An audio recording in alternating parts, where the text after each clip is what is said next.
144 বছর পরে যে কুম্ভ মেলা হলো, মহাকুম্ভ মেলা হলো, যেটা সত্যি কেউ পায় না। আমরা চোখের সামনে যদিও যেতে পারিনি, তারপরে মানুষে আমরা পেয়েছি। এবার আবার 540 বছর পরে মহা মহিমান্বিত তিথিটি যুক্ত হয়েছে।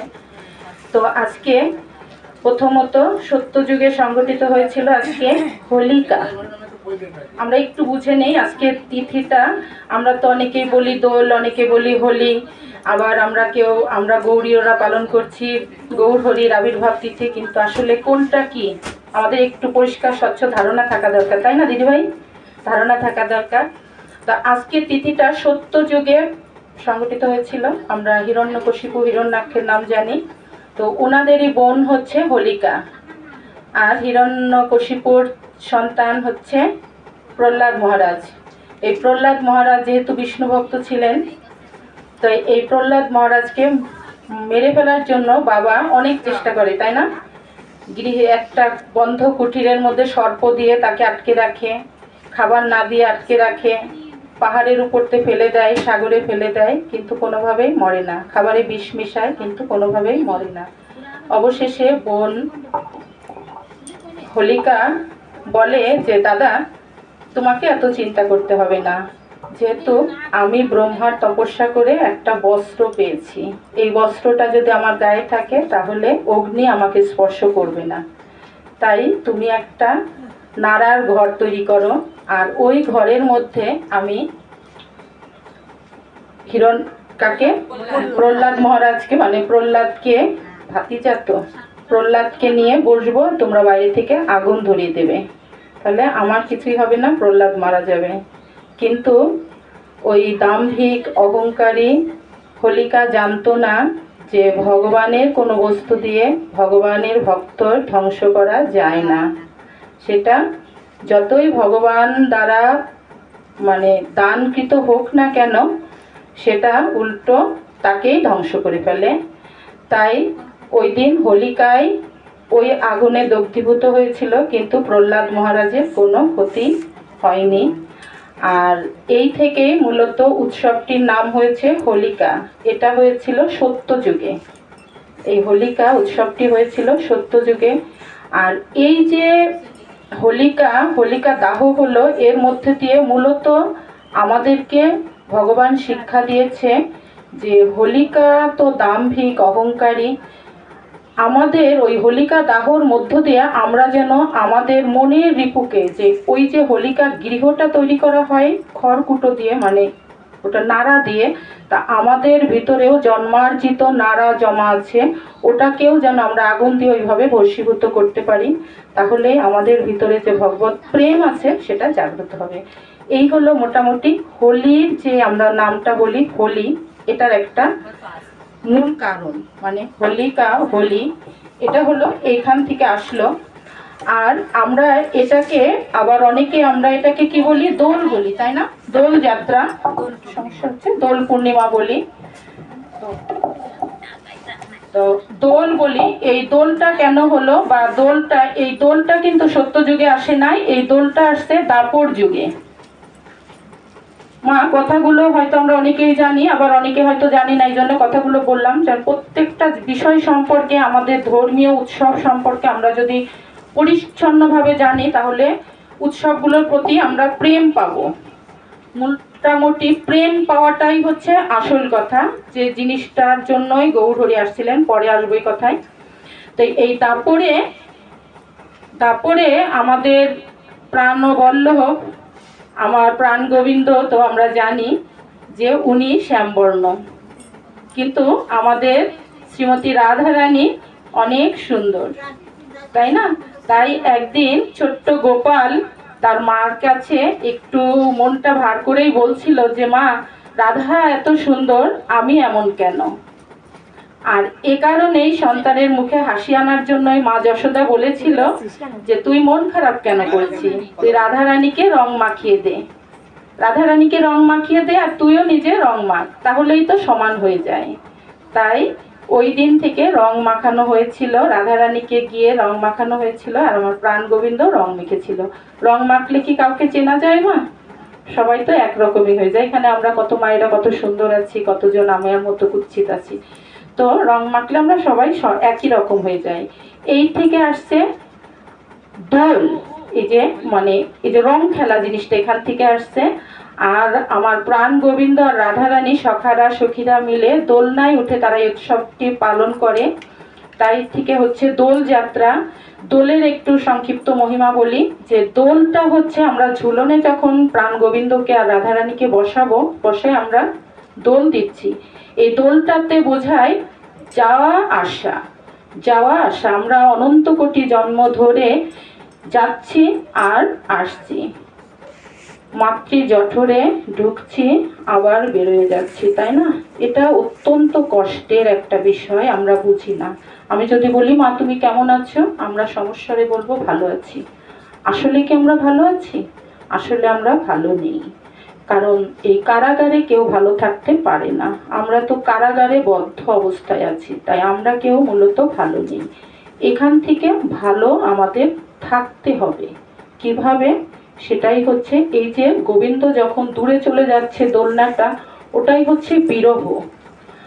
আমার ভিতরে যেন ওই বিরহটা জাগে, গোবিন্দ আমার থেকে অনেকটা দূরে চলে গেছে, তাকে কাছে আনবো, এটাই হচ্ছে দোল। দোলের মোটামুটি এটাই হচ্ছে বিষয়বস্তু। তো এই হচ্ছে হোলিকা আর দোলের বিশেষ বিশেষ একটা সত্যযুগে আর একটা দাপর যুগে। তা এরপরে আসে কলিযুগ, ধন্য কলিযুগ। এই যে কলিযুগ, অন্ধকারাচ্ছন্ন কলিযুগ, এই কলিযুগে আসলেন আমার গৌরহরি। তো এই যে কলিযুগের কথাটা, যে কলিযুগের অন্ধকারে যিনি আমাদেরকে আলোক জ্বালিয়ে, কিসের আলো মা? নাম সংকীর্তনের আলো জ্বালিয়ে আমাদেরকে দুঃখ দূর করলেন, এবং তিনি শিখালেন যে ভগবান বেশি দূরে নন, তোমার ভিতরেই আছে। এই শিক্ষাটা গৌরহরি আমাদেরকে দিলেন, যে ভগবান তোমার হৃদয়েই আছেন, তিনি তাকে পাওয়ার জন্য অনেক দূরে তোমার যাওয়ার দরকার নেই। আমার শ্রীমান গৌরহরি আজকের দিনে, এই মহিমান্বিত দিনে, এই হোলির দিনে মানে রঙের দিনেই আবির্ভূত হলেন। এখানেই একটা বিষয়, যে রঙের দিনেই কেন আবির্ভূত হলেন। মূলত গৌর লীলাকে বোঝা খুব কঠিন, গৌর লীলাকে অনুধাবন করা, অনুভব করা খুবই কঠিন। তো যা হোক, এই গৌরহরি যে আমাদের এখানে এলেন, আসুন আমরা আমাদের গৌরাঙ্গ মহাপ্রভুর জয়ধ্বনি মধ্য দিয়ে এই গৌর লীলাতে প্রবেশ করার চেষ্টা করি। জয় জয় গৌরচন্দ্র, জয় নিত্যানন্দ, জয় অদ্বৈত চন্দ্র, জয় গৌর ভক্তবৃন্দ।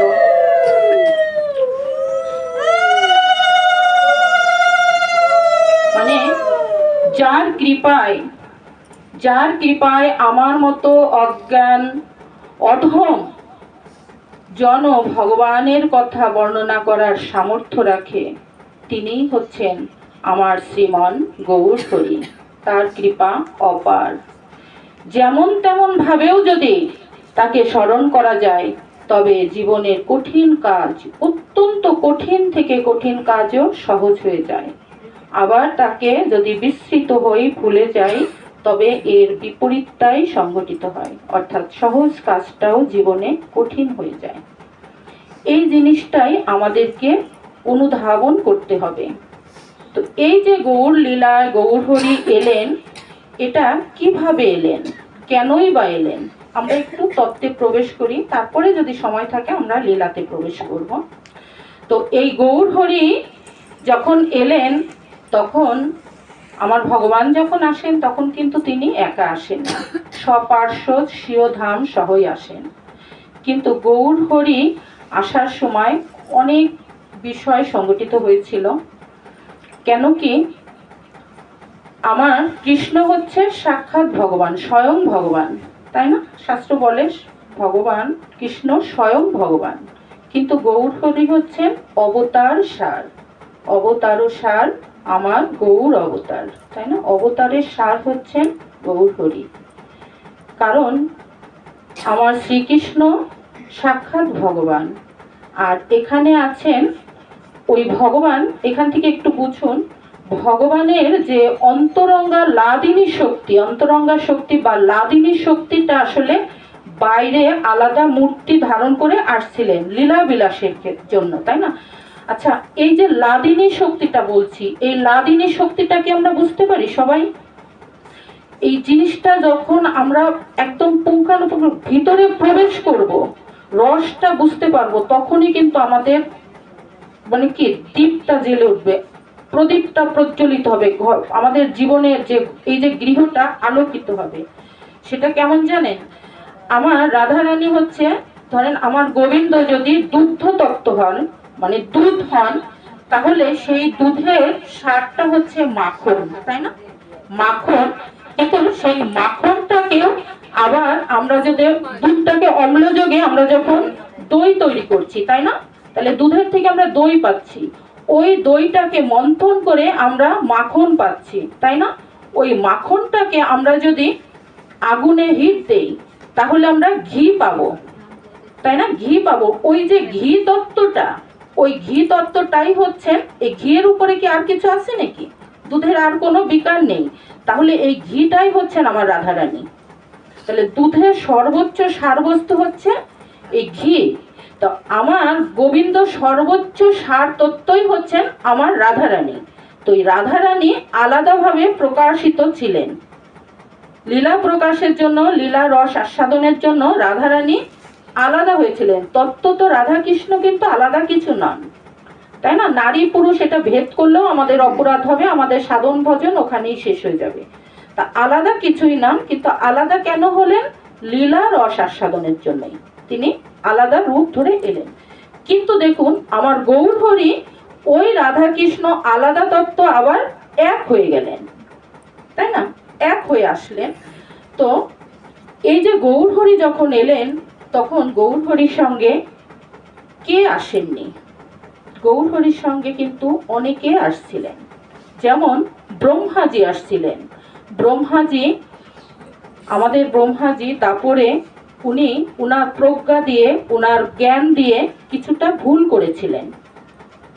উনি আমার প্রাণ গোবিন্দর তত্ত্ব বুঝতে পারছিলেন না, এই জন্যে উনি গোবিন্দর সখাদের এবং গোবাৎসদেরকে হরণ করলেন, তাই না?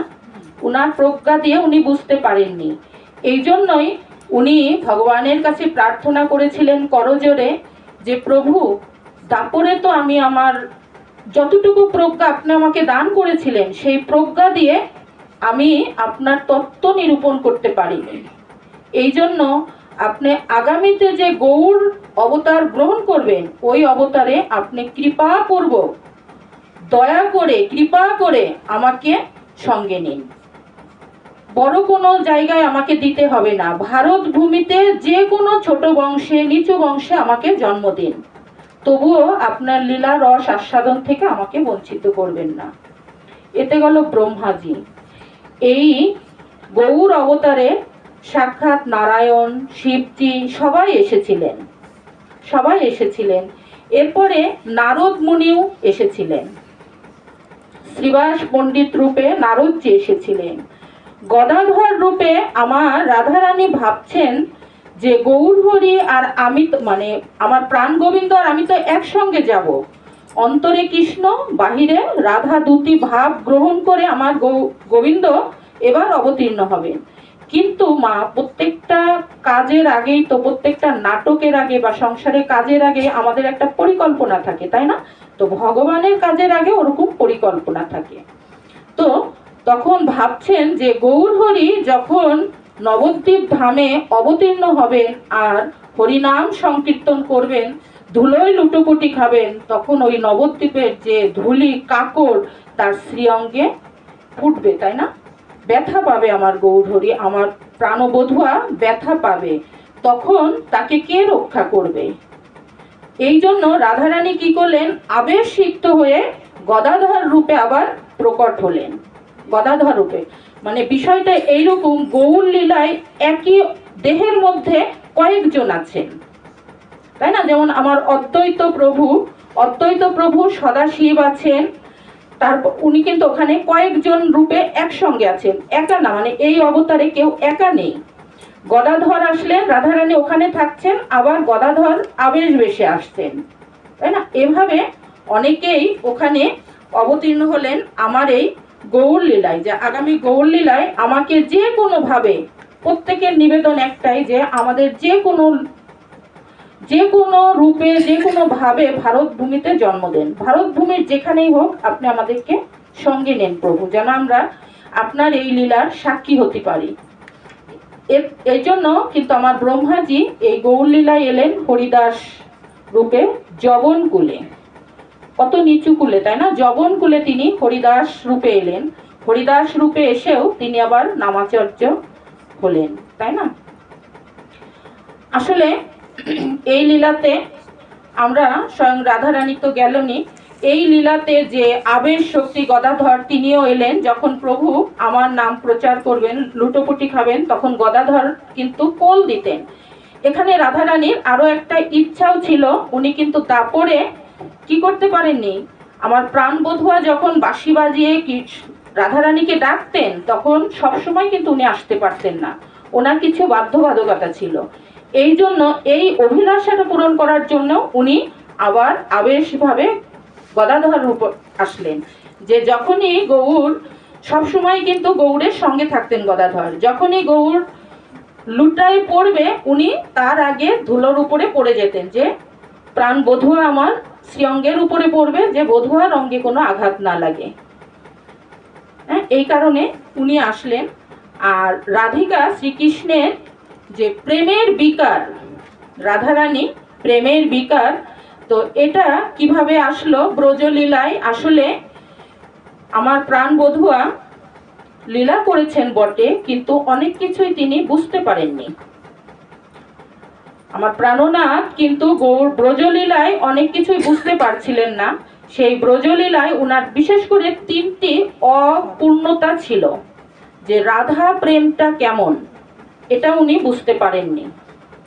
হ্যাঁ, কেউ যদি মনে করে যে আমি নিজে ভগবান হয়ে যাব, তাহলে কি সে কিছু বুঝতে পারবে, ভগবানের রসটা আস্বাদন করতে পারবে? আমি যদি নিজে রসগোল্লা হয়ে যাই, মিষ্টি হয়ে যাই, তাহলে তো আমাকে খেয়ে আমি বুঝতে পারবো না আমি কতটা মিষ্ট, এটা আমি বুঝতে পারবো না। আমার বোঝার জন্য আমাকে অন্য কিছু হতে হবে যে আমাকে আস্বাদন করে বুঝতে পারবে।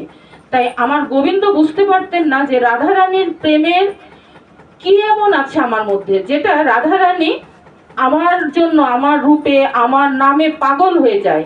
এইটা তার আস্বাদন করার একটা অভিলাষা মনে ছিল। এই অভিলাষাটা সামনে রেখে তিনি আসলেন। এরপরেও তিনি আরো কয়েকটা, যে কৃষ্ণ নামের মাহাত্ম্যটা কি, কৃষ্ণ কৃষ্ণ বলে যে রাধারানী 100 বছর ব্রজে কেঁদেছে, কি আছে কৃষ্ণ নামের মধ্যে, এই মহিমাটা তিনি ব্রজলীলায় আস্বাদন করতে পারেননি। এজন্যও তিনি ভাবলেন যে আমি গৌর লীলা করব, যাতে আমি আমার নামের মহিমা বুঝতে পারি। এই কারণে উনি কিন্তু এবার আর ভগবান বেশে এলেন না, উনি এলেন কি বেশে মা, ভক্ত বেশে এলেন, তাই না। যে ভক্ত বেশে এসে তিনি হা কৃষ্ণ বলবেন, যে কৃষ্ণ নামের মধুরিমা কতটা, এটা উনি অনুভব করার উনার মনে অভিলাষা ছিল। তো এই সব অভিলাষা পূরণ করার জন্যই উনি এই আমাদের এই কলিহত অন্ধকার যুগে অবতীর্ণ হলেন। যদিও কলি যুগ অনেক পাপে, অনেক দুষ্টে দুষ্ট, কিন্তু আমরা হচ্ছি ধন্য কলি। প্রত্যেক কলিতে আমাদের এটাও জানা দরকার যে প্রত্যেক কলিতে কিন্তু গৌরহরি আসেন না। এখানেও আমরা ধন্য, কারণ ব্রহ্মার 27তম দিবসের শেষে 28তম দিবসের প্রথম সন্ধ্যায় আমার গৌরহরি আসেন। আমি গতদিন বলেছিলাম মনে হয়, যে ব্রহ্মার একদিন সমান কতটা, তা না, 4টা সত্য যুগ, 4টা ত্রেতা যুগ, 4টা দাপর যুগ, 4টা কলি যুগ, এতে হয় ব্রহ্মার এক দিন। আবার ঠিক এইভাবেই হয় ব্রহ্মার এক রাত্রি। তো এইভাবে একদিন এক রাত্রি হলে তাকে কল্পকাল বলা হয়। এইরকম 27টা দিন যখন ব্রহ্মা শেষ হয়ে যায়, 28তম দিন শুরু হয়। সেই 28তম দিনের যে প্রথম কলিযুগটা, 4টে কলিযুগ তো আসবে, সত্য ত্রেতা দাপর কলি, এইভাবে 4বার আসবে তো ঘুরে। তো প্রথম যে চতুর্যুগ, এই প্রথম কলিতে প্রথম সন্ধ্যায়, কলিযুগেরও প্রথম ভাগে আমার গৌরহরি আসেন। তো এখানেও কিন্তু আমরা অত্যন্ত ভাগ্যবান যে আমরা সেই ধন্য কলিতে আমরা এসেছি। মাগো, আবার যদি আমরা আমাদের কর্মফলে মনুষ্য জন্ম পাই, তবে কি এই ভারতভূমিতে পাবো বা এই কলিযুগে পাবো? এই নাম কি আমরা আবার পাবো? সন্দেহ নেই। এ নিয়ে আমাদের কিন্তু কোনো বিশ্বাস করার আমাদের কোনো ভরসা নেই যে আমরা আবার পরবর্তীতে এই ধন্য কলিতেই আসব। এই জন্য সময় থাকতে আমাদেরকে ভগবানের নাম করতে হবে। তিনি হচ্ছেন নামের জনক, হরি নামের জনক। তিনি যখন আবির্ভূত হলেন, তখন এই যে কলির প্রথম সন্ধ্যায় তিনি আবির্ভূত হলেন, তার যে লীলা, আবির্ভাবের লীলা মাহাত্ম্যটা আমরা একটু শ্রবণ করব। যে তিনি এসেছিলেন 1406 খ্রিস্টাব্দে, উনি মাতৃগর্ভে এসেছিলেন 1606 খ্রিস্টাব্দে শচী মায়ের গর্ভ সিন্ধুতে মাঘ মাসে। আমরা একটু মনে রাখি যেন যে মাঘ মাসে 1406 খ্রিস্টাব্দের মাঘ মাসে উনি শচী গর্ভ সিন্ধুতে প্রবেশ করেছিলেন।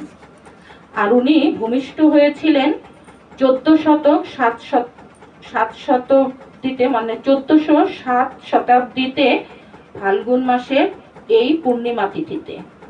তাহলে মা কতদিন হলো? 13 মাস। ওইদিকে মাঘ মাস, এদিকে ফাল্গুন মাস, মানে 13 মাস। 13 মাসেরও উপরে তিনি গর্ভে ছিলেন। তো এই যে গৌরহরি আবির্ভূত হলেন শচী মায়ের গর্ভ সিন্ধুতে, ভগবানের আবির্ভূত কিন্তু আমাদের মতন এভাবে হয় না। নারী পুরুষের যে মিলনে সন্তান আসে না, আবেশে আসে। তা আমার গৌরহরির মা যে শচী মাকে সবাই বলতো আই বলে ডাকতেন। তো শচী মায়ের আগে 6টি কন্যা সন্তান হয় এবং তারা মারা যান। তারপরে আসেন বিশ্বরূপ, 7ম গর্ভে আসেন বিশ্বরূপ। দেখো মা, কৃষ্ণ লীলায় আমরা তো জানি যে 6টা সন্তান কংস মেরে ফেলে, তারপরে শঙ্কর্ষণ আসেন, তারপরে আমার প্রাণবল্লভ প্রাণ গোবিন্দ আসেন। এখানেও কিন্তু ঠিক একই। আমাদের এখানে একটু তত্ত্বটা জানা দরকার যে এই যে 6টি সন্তান প্রতিবারই আমরা দেখছি মারা যাচ্ছেন, এই 6টি সন্তান আসলে কি আমরা বুঝি মা? এই যে 6টা সন্তান, শচী মায়ের 6টা মেয়ে মারা গেল, আবার ওইদিকে 6টা ছেলেও কৃষ্ণর জন্মের সময় তখনও 6টা ভাইকে মেরে ফেললো কংস। এই 6 আসলে কি? আমরা এই যে বৈষ্ণব বন্দনা গাই না, 6 দোষ শোধি 6 বেগদমি, এই যে 6টা দোষ আমাদের মধ্যে, এই 6টা দোষকে হরণ করার জন্যই ওই 6টা সন্তান আসে। তারপরে ওইদিকে আমরা দেখি 7ম গর্ভে আসলো শঙ্কর্ষণ, আর এইদিকে আমরা দেখছি 7ম গর্ভে আসলো বিশ্বরূপ। এসে শঙ্কর্ষণ চলে গেলেন, আবার বিশ্বরূপও কিন্তু সন্ন্যাস নিয়ে চলে গেলেন। 8ম গর্ভে এলেন ওইদিকে আমার প্রাণবধূয়া শ্রী গোবিন্দ, আর এদিকে আসলেন নিমাই, এই অবতারে আসলেন নিমাই। তো 7ম গর্ভ আসাটার কারণ কি? 7ম গর্ভ মাগো দেখবা, এখন তো মাঠে ঘাটে ট্রাক্টর, আমরা শহরের মানুষ, কিন্তু আমি ছোটবেলায় গ্রামে ছিলাম, জানি, সবাই জানো কিনা, জমিতে কৃষক যখন লাঙল দেয় না, তখন গরু দিয়ে লাঙল দিত আগে, তাই না? এখন তো ট্রাক্টর দেয়, গরু দিয়ে লাঙল দিত। যখন লাঙলটা জমির মধ্যে চালিয়ে দেয় না, তখন মাটিগুলো কিভাবে ওঠে? বড় বড় একটা চাকা ওঠে, তাই না? এখন ওই জমিটা যখন লাঙল দেওয়া হয় মা, তারপরেই যদি কৃষক বীজ ছিটায়, তাহলে কি ফসল হবে? তখন কি করে? মই দিতে হয়, তাই না? ওটাকে ভাঙার জন্য মই দিতে হয়, কারণ মই দিলে ওটা আরো নরম হয়, আর ওর ভিতর ছোট হবে, আর ওর ভিতর ছোট ছোট যে আগাছাগুলো থাকে ওগুলোকেও উঠায় ফেলে, তাই না? অর্থাৎ নিখুঁতভাবে পরিষ্কার হলো, তাই তো মা? নিখুঁতভাবে পরিষ্কার হলো। এবার যদি কৃষক তার বীজ ছিটায়, কাঙ্ক্ষিত বীজ ছিটায়, তাহলে ফসলটা ভালো হবে। ঠিক তদ্রূপ এই মাতৃভূমিটা, মাতৃ জঠরটা তো অনেক অনেক কি লোভ লালসা, এই যে 6 রকম বেগ তো আমাদের লালসায় পরিপূর্ণ আছে জন্ম জন্মান্তরের, এটাকে পরিষ্কার করার জন্য এই 6টা সন্তান আসে আর চলে যায়। আর তারপরে যে যতটুকু কোনা কাঞ্চিতে একটু ময়লা থাকে ওর জন্যই কিন্তু আমার এই বিশ্বরূপের আগমন বা ওইদিকে সম্পার্শনের আগমন। তাহলে ভগবান যে আসবেন ক্ষেত্রটা তো তৈরি করা দরকার, তাই না? জমিতে চাষ দেওয়া ফসল ফলানোর জন্য যদি আমাদের ক্ষেত্রে তৈরি করার প্রয়োজন হয়, তাহলে এটার প্রয়োজন আছে না? ভগবান তার যেন তেন ক্ষেত্রতে আসতে পারেন না, তাই না? এই জন্যই কিন্তু এই যে 6টি সন্তান মারা যায় আর 7ম গর্ভের সন্তানও এভাবে চলে যায়। তো 8ম গর্ভে এলেন আমার গৌরহরি। কিন্তু কিভাবে এলেন জানেন? আমার গৌরহরির বাবার নাম কি? আমরা সবাই একবার একটু বলি, জগন্নাথ মিশ্র। নামগুলো বলা ভালো। আর মায়ের নাম কি? সচিমা। আমরা কিন্তু পিতৃতান্ত্রিক সংসারে পিতার নামেই পরিচিত, কিন্তু আমার গৌরহরি আলাদা, তিনি মায়ের নামে পরিচিত। কেউ কিন্তু জগন্নাথ নন্দন বলে না, তাই না? নন্দনন্দন বলে কিন্তু জগন্নাথ বলে না, সচি নন্দন, তাই না? মায়ের নামে পরিচিত হলেন উনি। মানে জগৎকে অনেক কিছু দিতে আসছিলেন। তো একদিন আমার জগন্নাথ মিশ্র, পণ্ডিত জগন্নাথ মিশ্র স্বপ্ন দেখছেন যে কোথার থেকে একটা দিব্য আলোক রশ্মি যেন, দিব্য ধাম রশ্মি যেন তার অন্তরে প্রবেশ করলো, এবং তার অন্তর থেকে ওই যে আলোক রশ্মিটা চলে গেলেন সচিমায়ের পক্ষে। এটাই কিন্তু মূলত ভগবানের আবির্ভাব। সচিমায়ের এই একই স্বপ্ন সচিমাও দেখেছিলেন। এই স্বপ্নটাই সচিমাও দেখেছিলেন যে এই আলোক রশ্মিটা জগন্নাথ মিশ্রের থেকে তার শ্রীবক্ষ দেশে প্রবেশ করলেন। তো এভাবেই তার গর্ভসিন্ধুতে প্রবেশ করে। আর এই প্রবেশ করান হচ্ছে আমার অদ্বৈত প্রভু। সে লীলা তো অনেকদিন আগে চলে গেল, অদ্বৈত প্রভুর ইসে চলে গেল। তো এরপরে গর্ভের থেকে ওই সন্তান যখন গর্ভে ছিল তখন সচিমা বিভিন্ন রকম স্বপ্ন দেখতেন যে দিব্য দিব্য পুরুষেরা যেন আকাশে নৃত্য করছে, স্তুতি করছে। সচিমা যখন উঠোনে থাকতেন তখন সচিমাকে স্তুতি করে প্রণাম করতেন। সচিমা বিষয়টা বুঝতে পারতেন না যে এমন কেন হচ্ছে, কিন্তু এটা আবার উনি জগন্নাথ মিশ্রের সাথে শেয়ার করতেন, বলতেন স্বামীর সঙ্গে। তখন উনি জগন্নাথ মিশ্রর শ্বশুর, মানে আমাদের সচিমায়ের বাবা, সচিমায়ের বাবা উনি হচ্ছেন নীলাম্বর চক্রবর্তী। তো এই নীলাম্বর চক্রবর্তী একজন জ্যোতিষী, উনি কিন্তু ভালো একজন জ্যোতিষী। ওনাকে ডেকে আনা হলো যে কেন এমন হচ্ছে। তো আর ইতোমধ্যেই অনেকগুলো দিন পার হয়ে গেছে, 13 মাস অতিক্রান্ত হয়ে গেছে। কারণ মাঘ মাস টু মাঘ মাসে কিন্তু 13 মাস হয়ে যাচ্ছে, তারপরে ফাল্গুন মাস পড়ে যাচ্ছে। তো সন্তান ভূমিষ্ঠ হচ্ছে না। কি হলো? আমার সচি মানে আয়ের কি এমন হলো যে সন্তান কেন ভূমিষ্ঠ হচ্ছে না? তো নিলাম